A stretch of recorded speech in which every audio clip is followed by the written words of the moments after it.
Bismillah. Bismillahirrahmanirrahim. Alhamdulillahi rabbil alamin. Allahumma salli wa sallim ala sayyidina Muhammadin miftahi babi rahmatillah adada ma fi ilmillah. Salatan wa salaman daimaini bidawami mulkillah wa ala alihi wa sahbihi. Allahumma salli ala sayyidina Muhammadin salatan taftahu biha lana futuhal arifin wa tufaqihuna biha fid din wa ala alihi wa sahbihi. Assalamu alaikum warahmatullahi wabarakatuh. Hadirin yang dimuliakan Allah Ta'ala, sahabatku dimanapun antum berada, alhamdulillah pada malam hari ini Allah Ta'ala pertemukan kita kembali di Masjid Raya Bintaro Jaya dalam keadaan sehat walafiat. Mudah-mudahan yang sakit zahir maupun batin jadi sehat, yang sehat zahir dan batinnya mudah-mudahan selamat sampai akhirat. Amin Allahumma amin. Pada kesempatan malam hari ini, insya Allah saya akan sedikit membahas masalah hati. Karena hati itu adalah sumber segala-galanya. Ya, sumber segala-galanya. Dari kitab Idah Asrar Ulumil Muqarrabin yang udah saya terjemahkan dengan judul Rahasia Ilmu Para Wali. Itu ada satu bab judulnya Menjaga Hati. Dikatakan oleh pengarang kitab ini, Habib Muhammad bin Abdullah Al-Idrus, beliau menyebutkan, wahai saudaraku, jagalah hati dan nuranimu dari berbagai bisikan buruk dan pikiran tidak baik. Hati seorang salik adalah gudang hartanya dan sandaran dirinya. Setiap kali di hatimu terlintas pikiran-pikiran buruk, segera hapus dan hilangkan. Bisikan yang terbetik dalam hati sangat beragam. Jika tidak segera dihapus, bisikan itu akan melekat kuat dan melahirkan hal-hal yang membahayakan seperti amarah dan syahwat. Sampai akhir ucapannya. Karena ini lumayan. 2 halaman tuh kalau dibahas bisa 1 tahun tidak selesai. Ya, 2 halaman itu kalau dibahas bisa 1 tahun enggak selesai. Saya baca untuk tabarukan, ambil barokah. Singkat begini. Kita punya di tubuh ini alat yang kita gunakan untuk melihat, namanya apa ini? Kornea. Betul ya? Jadi yang digunakan untuk melihat itu kornea. Kalau korneanya rusak, penglihatannya rusak. Benar begitu. Saya bukan dokter, jadi saya harus konfirmasi kepada para dokter sekalian. Ini kalau korneanya terhalang, kita walaupun nggak rusak, korneanya terhalang bisa melihat nggak? Nggak bisa. Kalau halangannya itu begini ya selesai masalah, nggak bisa lihat. Kalau halangannya itu kaca, ya kaca, dan kacanya buram, kacanya nggak bening, maka penglihatan kita pun jadi buram, tidak bening. Bahkan penghalang ini di depan kornea mata bisa menyebabkan kita salah pandang. Dikira wanita, ternyata seorang pria. Dikira pria, ternyata seorang wanita. Dikira gajah, ternyata cuma batang sebuah pohon. Ini karena pandangannya terhalang sesuatu. Maka sebagaimana kita menjaga kornea mata kita agar tidak terkena sesuatu, agar tidak rusak, agar tidak terhalang ketika memandang, maka seharusnya kita menjaga hati kita seperti itu. Karena sumber segala-galanya adalah hati. Jadi kalau hatinya ini terhalang, maka nanti cara pandangnya pun akan terhalang. Orang bicara A, kita bisa tafsirkan jadi Z. Nggak jadi A lagi. A bisa berubah jadi Z. Orang bertanya, kita bisa mengira orang lagi marah. Orang nasihatin, kita kira lagi menjelek-jelekan. Bisa salah semuanya karena hati yang kita gunakan untuk melihat, hati yang kita gunakan untuk merasa, hati yang kita gunakan untuk mencerna, hati yang kita gunakan untuk berpikir dalam kondisi satu, cacat hatinya. Cacat hatinya. Kedua, nggak cacat tapi hatinya kotor. Yang ketiga, hatinya terhalang sesuatu. Inilah yang sering terjadi dalam kehidupan sehari-hari tanpa kita sadari. Karena itulah dalam sebuah hadis yang diriwayatkan oleh Imam Tirmidzi, Baginda Muhammad sallallahu alaihi wasallam mengajarkan sebuah doa kepada Khalifah Umar bin Khattab radhiyallahu taala anhu agar beliau membaca doa berikut. Allahumma ja'al sarirati khairan min alaniyati waj'al alaniyati salihah. Allahumma inni as'aluka min salihi ma tu'ti nas minal mal wal ahli wal walad ghairil dhal wala mudil. Ya Allah, tolong jadikan batinku lebih baik daripada lahirku, dan jadikanlah lahiriahku ini baik. Jadikanlah lahiriahku baik. Dan aku mohon kepadamu ya Rabb, segala kebaikan, baik itu harta, keluarga maupun anak keturunan yang Engkau berikan kepada masyarakat, bukan harta, keluarga, anak keturunan yang sesat dan menyesatkan. Ini doa yang diajarkan Nabi kepada Sayyidina Umar bin Khattab radhiyallahu ta'ala anhu. Kita nggak akan bahas yang akhirnya, tapi depannya, Allahumma ja'al sarirati khairan min alaniyati. Ya Allah, tolong jadikan hatiku lebih baik daripada jasmaniku.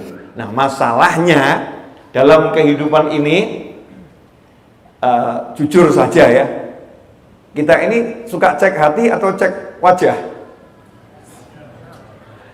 Cek hati atau cek wajah? Cek wajah. Cek hati atau cek perut? Masya Allah, sekarang musim cek perut, diameternya berapa ini ya? Diukur ya. Wah, ini perlu set up, ini perlu lari ya, perlu push up ya, dan lain sebagainya, biar perutnya nggak gemuk ya, biar perutnya nggak buncit, biar perutnya dilihat indah, biar fisiknya dilihat indah.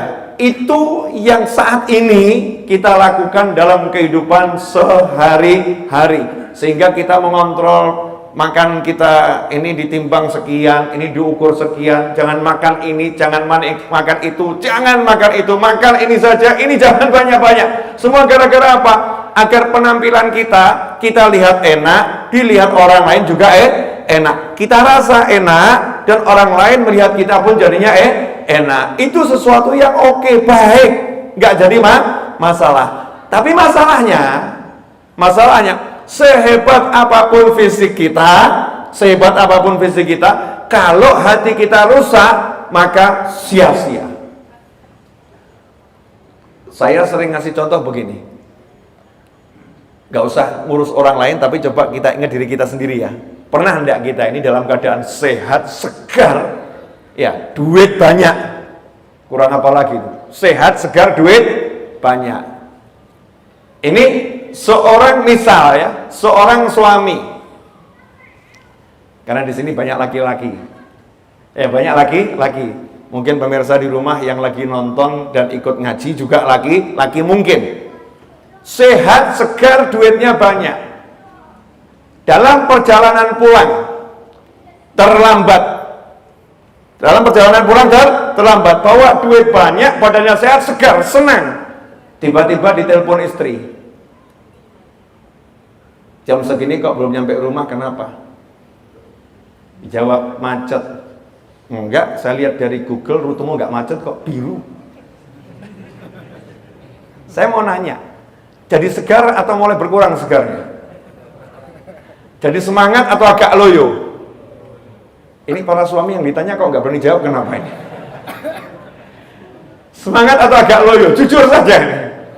Ada perubahan yang tiba-tiba ya, perubahan tiba-tiba suasana nggak enak itu membuat kita bad mood, kalau kata orang ya.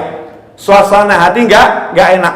Baru suasana hati nggak enak, langsung tubuh kita yang seger itu jadi nggak seger lagi. Uang yang banyak itu jadi nggak berarti lagi. Rasa senang yang ada, semangat yang ada, tiba-tiba sirna. Yang ada lemes, lunglai. Aneh ya.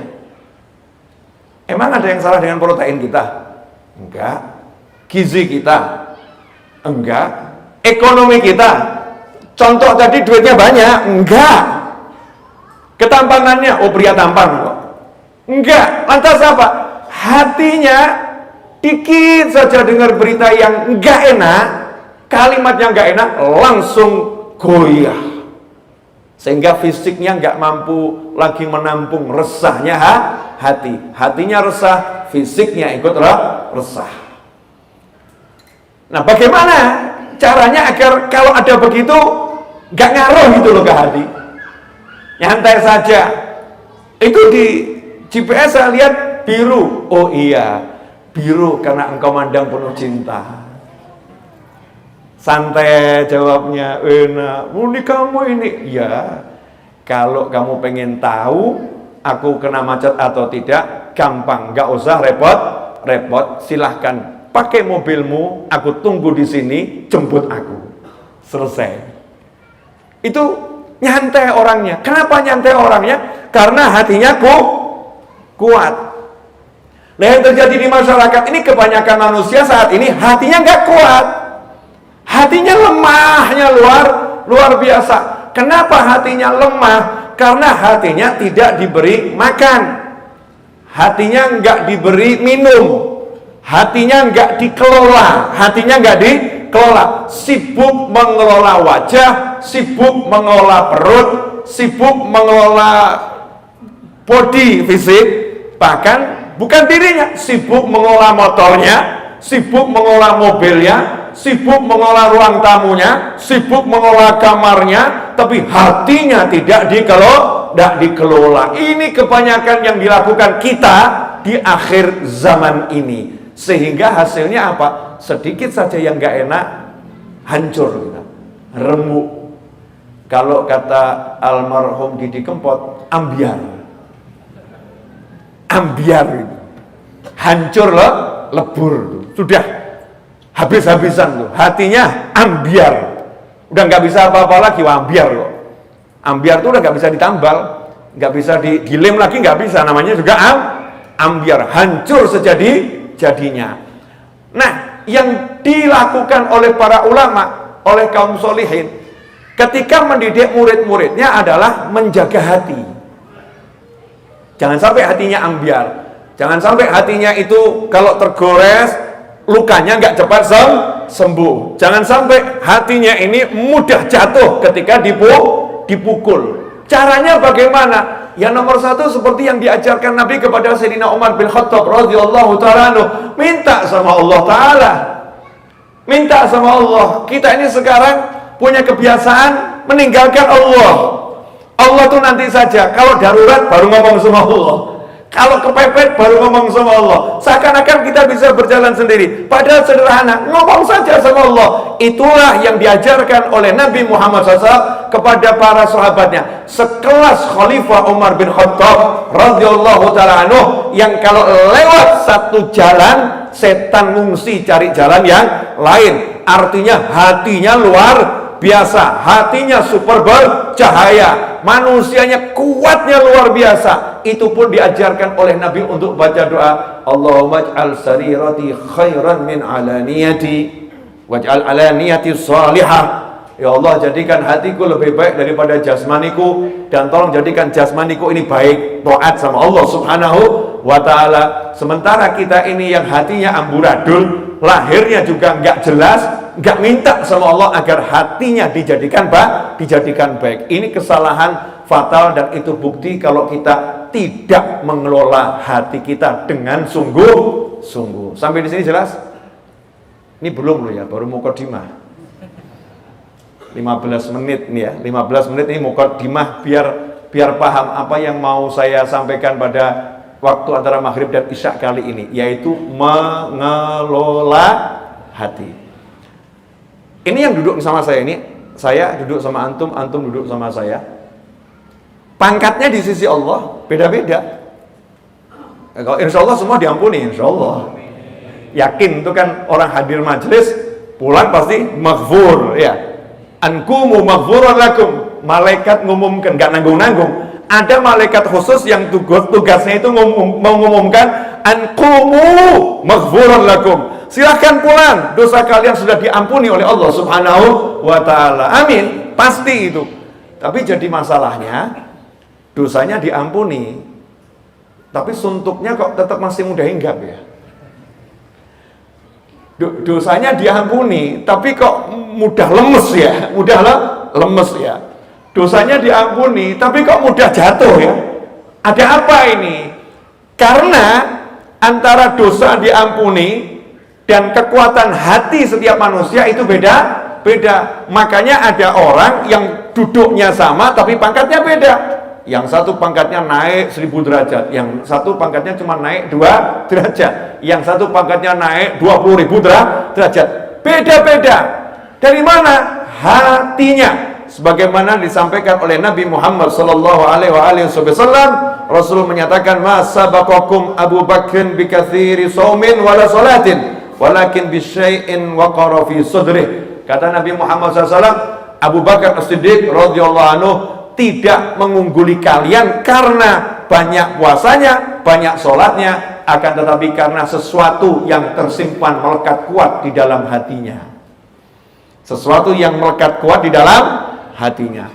Ada loh orang yang di sini sholat, kita nih ya, sholat, hatinya ragu sama rezekinya Allah.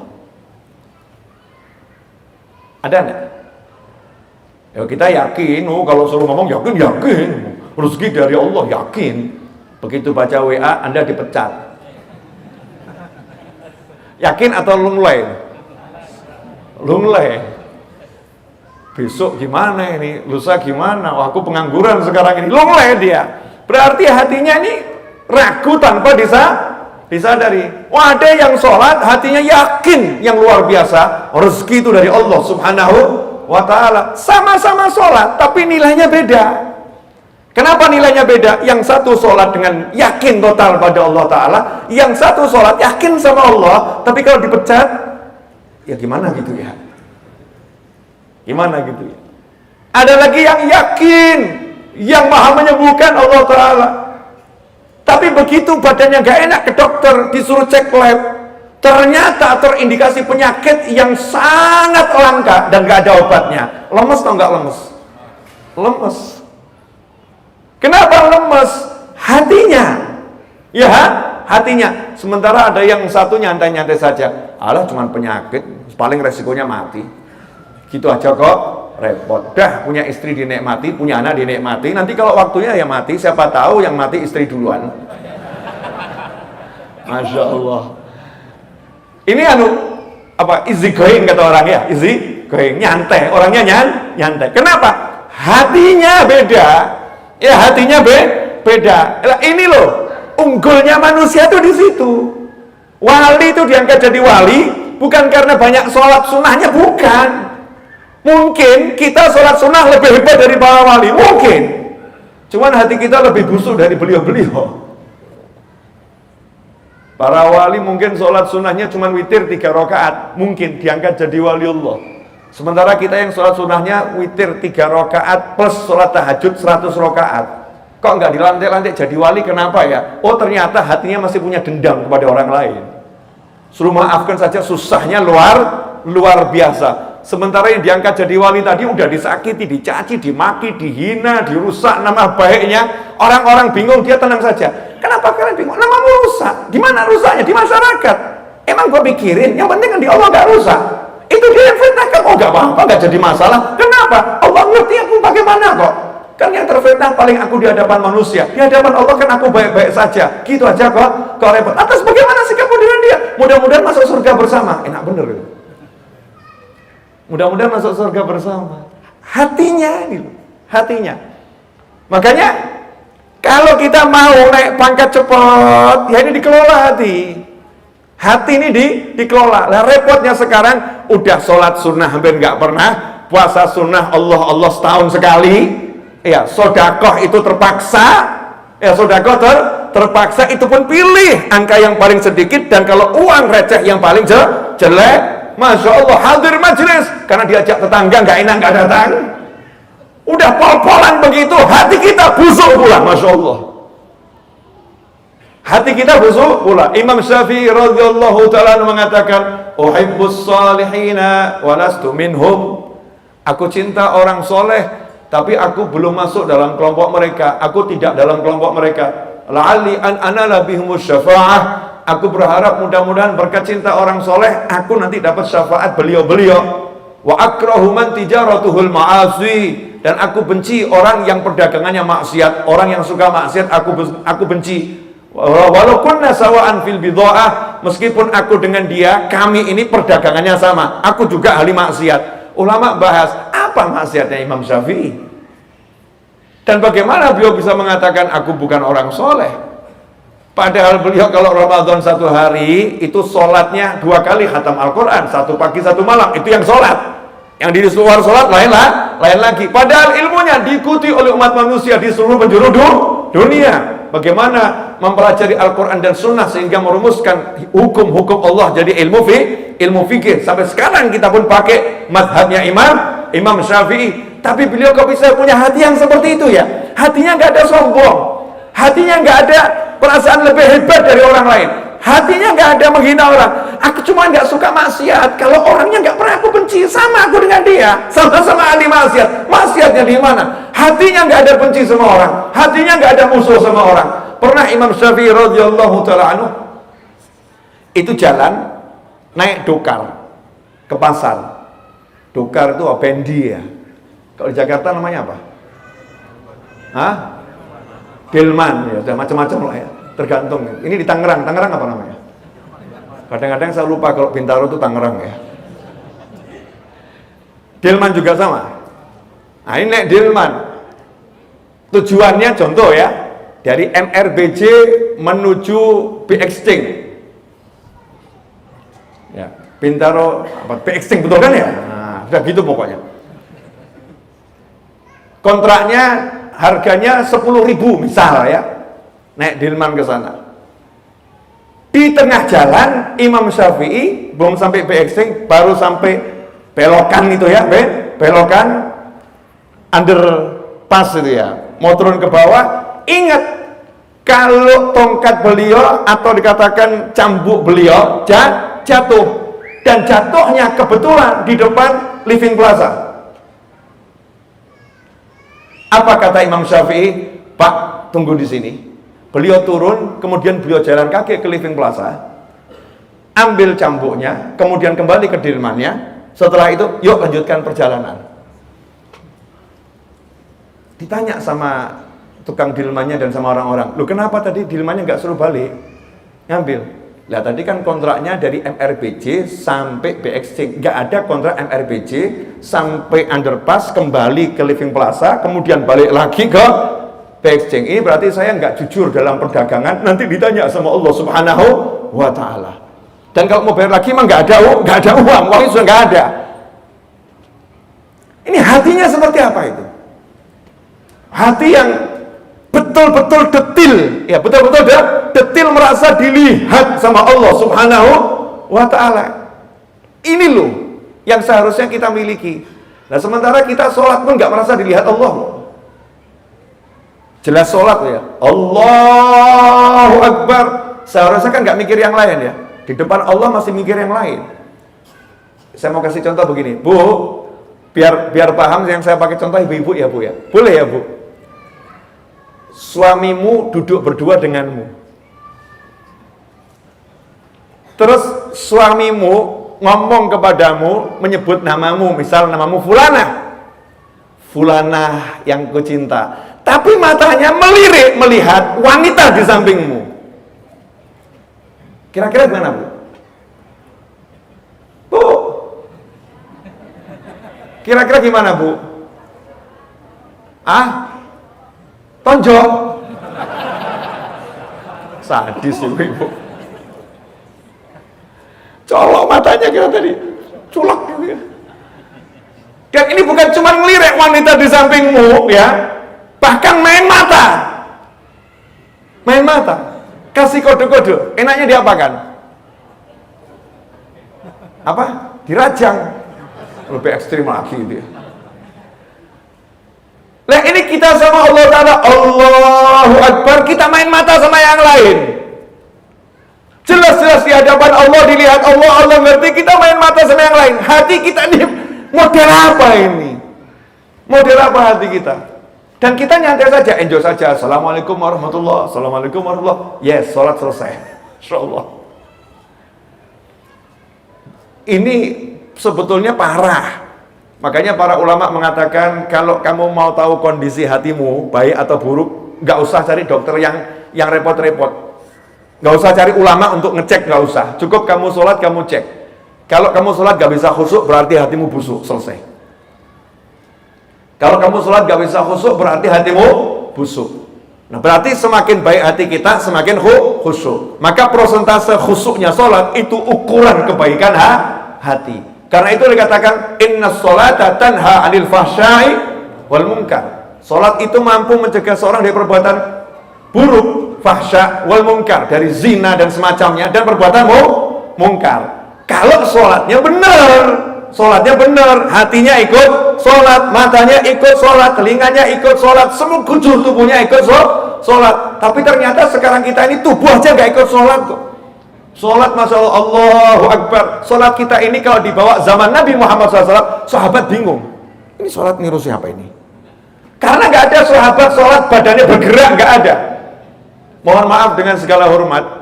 Dengan segala hormat, ini lagi mengkritik diri saya sendiri ya. Kalau ada yang ikut tersindir, alhamdulillah. Kalau ada yang ikut tersindir, alhamdulillah. Kita ini kalau sholat, coba nanti kamera CCTV-nya MRBJ ya, sesekali waktu dipertontonkan gitu. Terus sesama jamaah melihat dirinya sendiri. Waktu sholat, siapa yang tubuhnya mampu tidak bergerak? Tapi kalau antum melihat film Shaolin, pernah lihat film Shaolin? Itu kalau lagi berdiri bergerak enggak? Angkat kaki satu aja enggak bergerak. Ketika bersila enggak bergerak. Sementara Rasul mengatakan orang yang sholat megang-megang jenggotnya itu belum sholat. Sahabat Nabi kalau sholat itu lebih hebat dari yang kamu lihat di film-film itu. Kalau sholat tubuhnya tidak bergerak sama sekali, khusyuk tubuhnya nggak bergerak, mampu mengontrol sekujur tubuhnya. Kenapa? Hatinya jadi imam, hatinya itu hadir, hatinya itu jadi pemimpin, hatinya bisa menguasai dirinya sehingga betul-betul bisa diam. Nah, kenapa kita banyak gerak dan lain sebagainya, mulut gerak, ini gerak, semua gerak? Karena hati kita belum bisa diam di hadapan Allah Subhanahu wa Ta'ala. Alhamdulillah 28 menit 20 detik. Dikit lagi ya, ini baru mukadimah. Belum ke inti ceramah. Ya, belum ke inti ceramah. Ini kalau dalam apa ya? Pemaparan teori. Tapi baru satu alinea baris pertama. Alinea pertama, baris pertama. Sampai di sini udah jelas belum nih? Apa yang jelas? Nggak jelas, Bib. Saya pokoknya tadi katanya saya yang dengar cuma satu, Bib. Gimana? Suruh mengelola hati. Kalau hatinya baik, tubuhnya baik. Nah, sekarang saya mau ajarin caranya ngelola hati. Bu, yang buat hatimu nggak enak apa? Buang saja. Jadi kalau hatimu nggak enak karena suami, maka suaminya ngawur. Bukan begitu maksudnya. Maka ikut pengajian dari awal sampai akhir. Kata Habib Novel, yang buat nggak enak di hati buang saja. Jadi kalau suamimu nggak enak, maka suamimu buang. Kacau itu. Naudzubillah min dzalik. Jadi semua yang buat hati kita nggak enak itu adalah semua yang dimasukkan ke dalam hati. Semua yang dimasukkan ke dalam hati.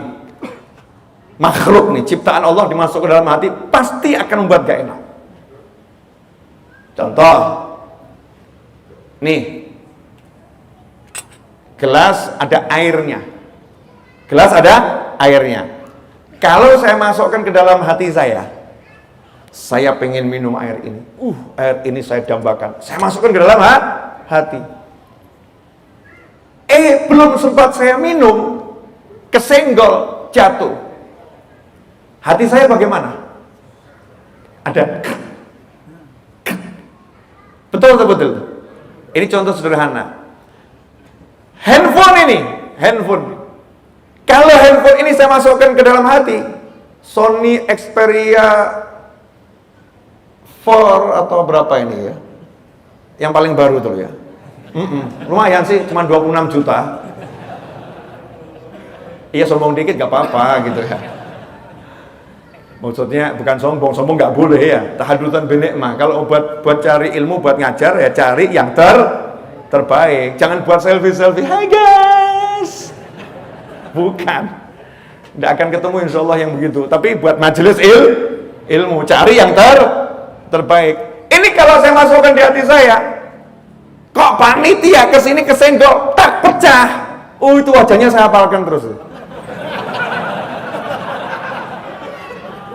Itu yang jatuhin handphone saya. Itu orangnya itu gitu ya. Dihafalin bener itu. Betul. Walaupun handphonenya nggak kenapa-kenapa, wajahnya panitia nggak hilang itu. Karena dimasukkan ke dalam hati. Dimasukkan ke dalam hati. Apapun yang dimasukkan ke dalam hati, nggak akan pernah membuat hati nyaman dan enak. Nggak akan pernah. Suami yang bilang sama kamu cinta pol sama kamu. Istri yang bilang sama kamu, Mas, seumur hidup aku tak akan mencari orang lain, hanya engkau milikku sampai ke jannah. Masya Allah. Begitu Anda sakit, ya sakitnya sehari masih dirawat, 2 hari dirawat, sebulan setan mulai datang. Nggak usah diharapkan tuh suamimu. Udah menunggu ajalnya. Sembari menunggu ajalnya, siapkan gantinya. Masya Allah. Setan datang. Begitu suami yang sakit ini lihat di samping istrinya ada pria menemani. Kira-kira bagaimana hatinya? Sudah badannya hancur, hatinya hancur. Semua. Dan saya nggak perlu ceramah bab ini, cek pengalaman masing-masing. Cek pengalaman masing-masing. Cek saja. Apapun itu. Mau kerudung, Bu, yang paling remeh-temeh kerudung. Kalau saya selendang nih, paling remeh-temeh selendang. Benda yang paling kecil dimasukkan ke dalam hati, langsung sama Allah Ta'ala akan dirusak benda itu untuk memberitahu kita, kalau kamu pilih yang lain, aku akan hancurkan hidupmu dengan yang lain itu. La ilaha illallah Muhammadur Rasulullah SAW. Karena Allah maha mencemburui hambanya. Gak boleh ada selain Allah di hati hamba-hambanya. Makanya sekarang ini masalah yang ada ini sebetulnya selesainya masalahnya gampang kok. Ya, buang saja itu, pilih Allahmu, selesai.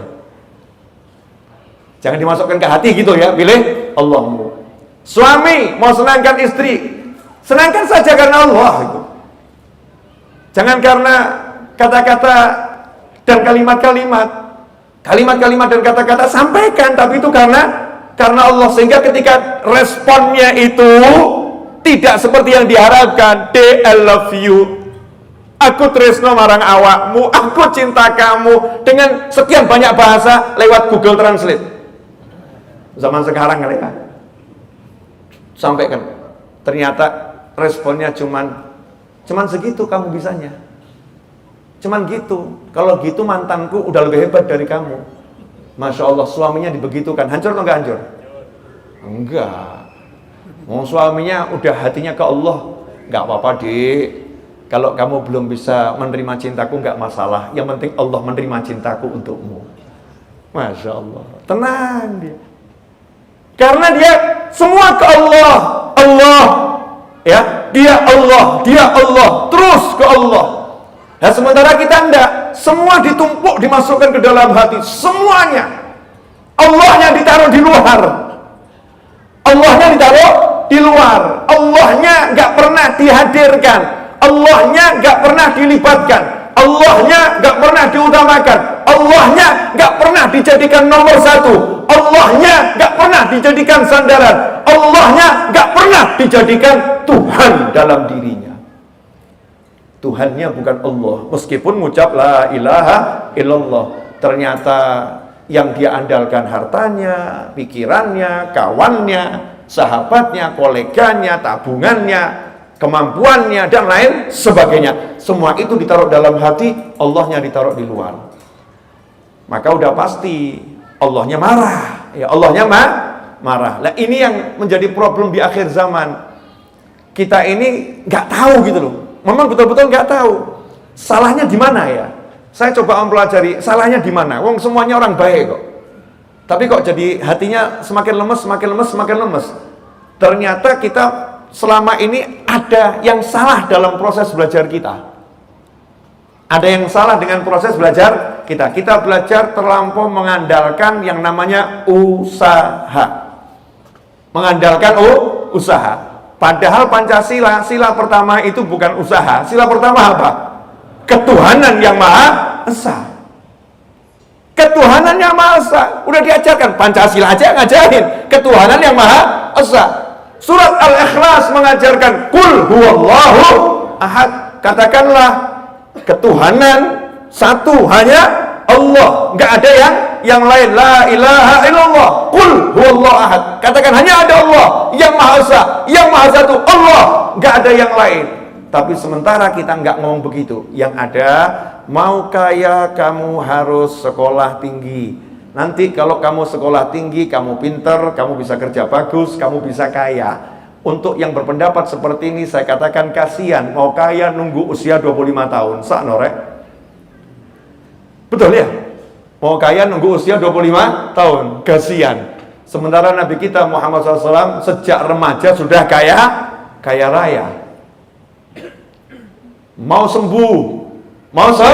sembuh harus berobat ke dokter A sampai Z. Sehingga kalau nggak punya uang untuk berobat dokter A sampai Z, kamu nggak akan sembuh. Maka belum berobat sudah putus asa karena nggak punya duit. Akhirnya hidupnya murung, sedih, dan mengatakan sebentar lagi aku mati. Datang ke tempat saya, Habib, saya begini bla bla bla bla.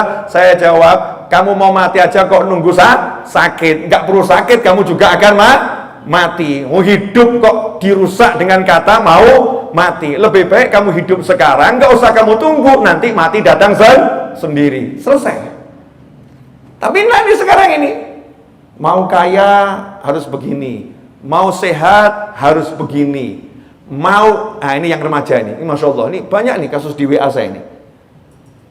Apakah Allah nggak mendengar doa saya, Habib? Kenapa sampai sekarang jodoh saya belum datang? Apakah memang tidak ada jodoh untuk saya?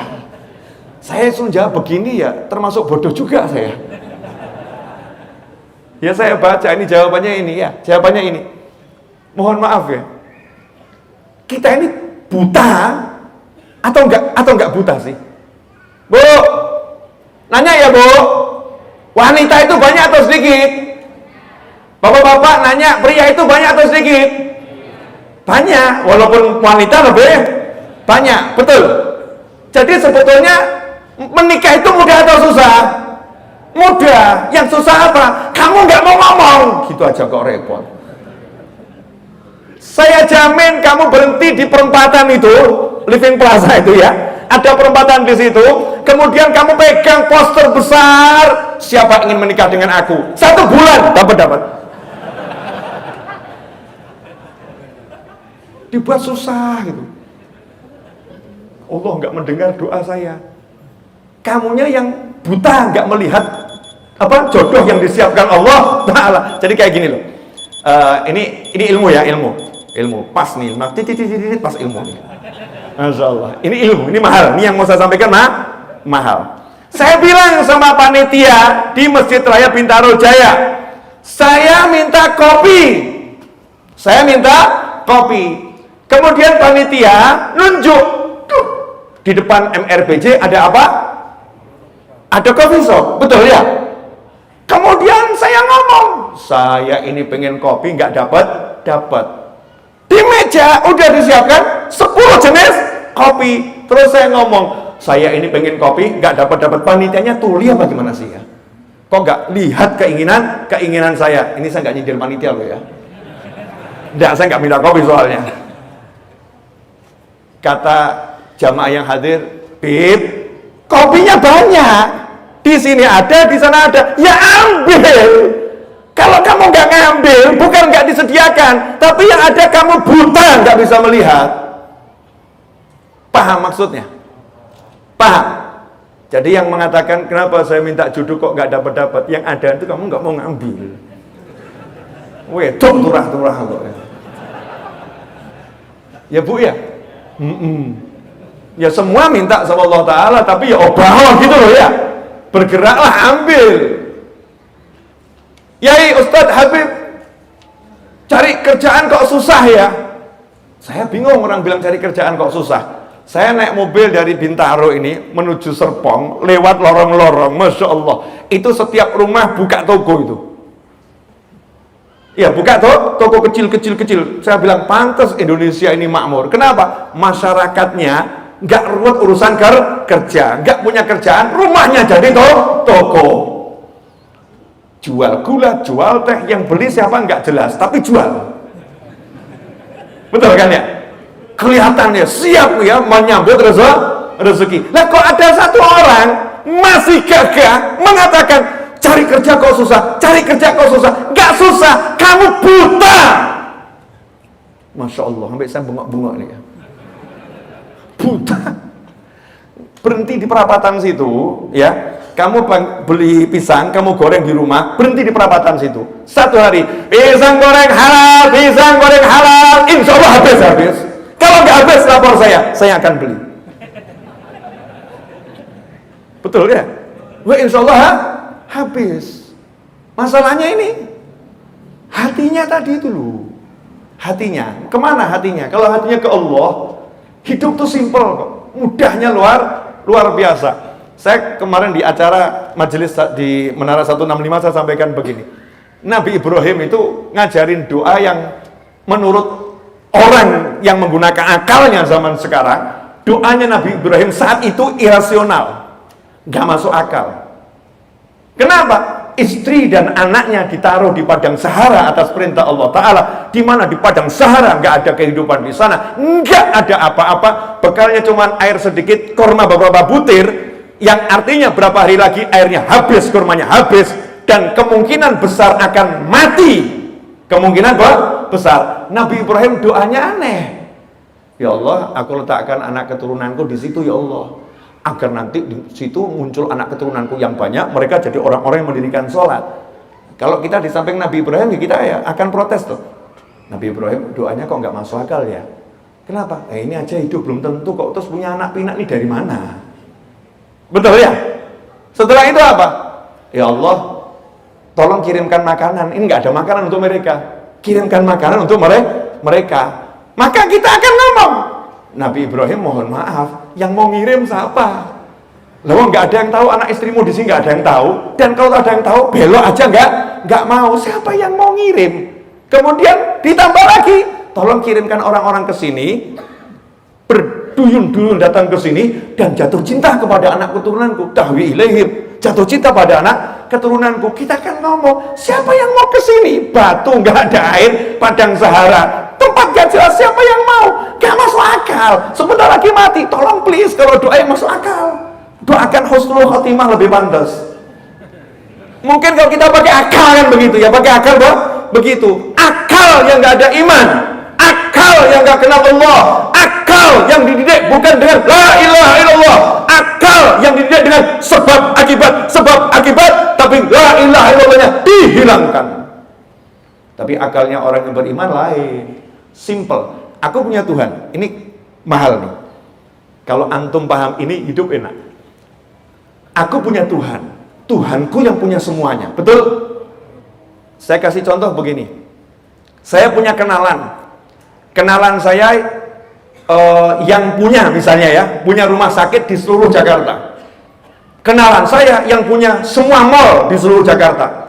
Kenalan saya yang punya semua jalan tol di seluruh Jakarta. Kenalan saya yang punya semua pom bensin di seluruh Jakarta. Kenalan saya yang punya semua mat-mat di seluruh Jakarta. Kebetulan saya kehabisan bensin dan saya nggak punya duit. Enaknya gimana? Ya tinggal ngomong aja tuh ya sama kenalan saya, bensinku habis, posisi di sini, tolong bantu aku. Selesai. Kira-kira terisi nggak itu? Cukup kamu duduk di situ biar aku yang bereskan. Benar kan ya? Itu baru kenalan biasa. Nah kalau kenalanmu Allah Subhanahu Wa Taala yang punya jagat raya, kok kamu masih bingung? Itu kan aneh. Ini kok bingung semua, kenapa ini? Yang punya jagat raya siapa? Yang punya semuanya siapa? Siapa yang punya semuanya? Jadi yang punya orang-orang di jalanan, yang punya hati mereka siapa? Yang bisa bolak-balikkan hati mereka siapa? Semuanya milik siapa? Jadi kalau kamu nggak punya, harusnya ngomong apa? Allahumma. Itu yang dilakukan Nabi Ibrahim alaihissalam. Simpel, bukan nggak masuk akal. Justru itu yang paling masuk akal. Kasusnya apa? Anak istriku nggak ada makanan. Ya betul toh. Ya Allah, tolong kirim makanan. Benar atau salah? Masuk akal atau nggak masuk akal? Itu yang paling masuk akal. Karena Allah Maha Bisa, Allah Maha Kuasa, Allah Maha Mampu, Allah Maha segala-galanya. Itu yang paling masuk akal. Kenapa justru kita sekarang mengatakan nggak mungkin? Dari mana datangnya? Bagaimana bisa? Itulah saat engkau menghilangkan Tuhanmu dalam hatimu. Ngeri. Ngeri atau enggak ngeri? Semangat dong. Oh, lagi apa namanya mengagungkan Allah tuh harus semangat. Ini tambah dikit apa ya? Closingnya biar enak ya. Boleh ya? Terus Nabi Ibrahim, istri dan anaknya nggak ada yang nemenin. Minta apa sama Allah? Waj'al af'idatan, tolong jadikan hati sebagian dari manusia cinta kepada mereka, ke sana ya Allah, mendatangi mereka. Betul atau salah ngomong begini? Masuk akal atau enggak masuk akal? Ini yang paling masuk akal, karena yang paling bisa hanyalah Allah Subhanahu wa Ta'ala. Nah sementara kita sekarang, Masya Allah, anaknya rewel. Kalimat yang muncul apa? Saya udah mencoba segala macam cara, tapi anak ini bandelnya luar biasa. Udah, saya menyerah. Saya menyerah sama anakmu, Mas. Masya Allah, saya menyerah sama anakmu, Mas. Ini kan kebodohan luar biasa. Kenapa? Karena dia mengandalkan dirinya, kemampuannya, kekuatannya untuk ngurusi anaknya. Lupa kalau anaknya milik Allah, dia milik Allah. Mestinya kan tinggal ngomong sama Allah dulu, dan terus, dan selalu, Allahumma, ya Allah, anakku begini, tolong perbaiki anakku dengan lembut ya Allah, jadikan dia kekasihmu ya Allah. Selesai. Terus lakukan proses, nasehatin, ngajarin, terus tanpa berhenti. Kalau ada orang nanya, kok anakmu masih bandel? Jawabannya, anakku nggak bandel, lagi diproses sama Allah Ta'ala jadi walinya. Kamu kok yakin? Karena aku udah minta sama Allah Ta'ala. Nah kalau sekarang belum jadinya, lah belum jadi memang, nanti tunggu tanggal mainnya. Bisa nggak punya pola pikir yang gitu? Kalau pola pikir yang gitu enak atau nggak enak? Enak. Lah saya pilih yang enak daripada orang-orang milih yang nggak enak. Oh, nggak mungkin. Tidak masuk akal, nonsens. Dari mana? Nggak mungkin. Seseorang yang ngomong nggak mungkin, berarti dia menyandarkan semua usahanya dengan sebab akibat selaku makhluk, selaku manusia. Dia lupa Allah mengatakan, Ud'uni astajib lakum. Panggil aku jawab panggilanmu, aku penuhi permintaanmu. Sebetulnya enak ya. Ya mudah-mudahan yang sedikit ini bisa menggugah hati saya dan hati antum semuanya untuk belajar lebih jauh. Ya, ngobrol sama Allah. Ya, ngobrol sama Allah, merasakan kedekatannya Allah Subhanahu wa Ta'ala. Melihat dulu. Allah udah ngasih gitu loh. Allah ngasih, mau ngambil enggak itu? Mau ngambil atau tidak? Berjuanglah untuk melihat dan bisa merasakan semua itu dengan hati. Makanya yuk keluarkan yang di hati, buang yang di hati, Ya, jadikan semua itu boleh ada kalau nyambung ke Allah Subhanahu wa taala. Hakadza walakum minkum jazakumullahu khairan. Mudah-mudahan berkah manfaat. 50 menit kebersamaan kita ini insyaallah membuat kita nanti bersama selama-lamanya di surganya Allah taala. Amin Allahumma amin. Wa asyraqal badru alaina wa ikhtafa badru tamami mithla husni ma ra'aina fil iraqain wa syami rabbi faj'al mujtama'ana ghayatu husnul khitami wa'tina ma qad sa'alna min atayakal jisami wa akrimil arwah minna bi liqa khairil anami wa balighil mukhtar anna min salatin wa salami walhamdulillahi rabbil alamin. Wassalamu alaikum warahmatullahi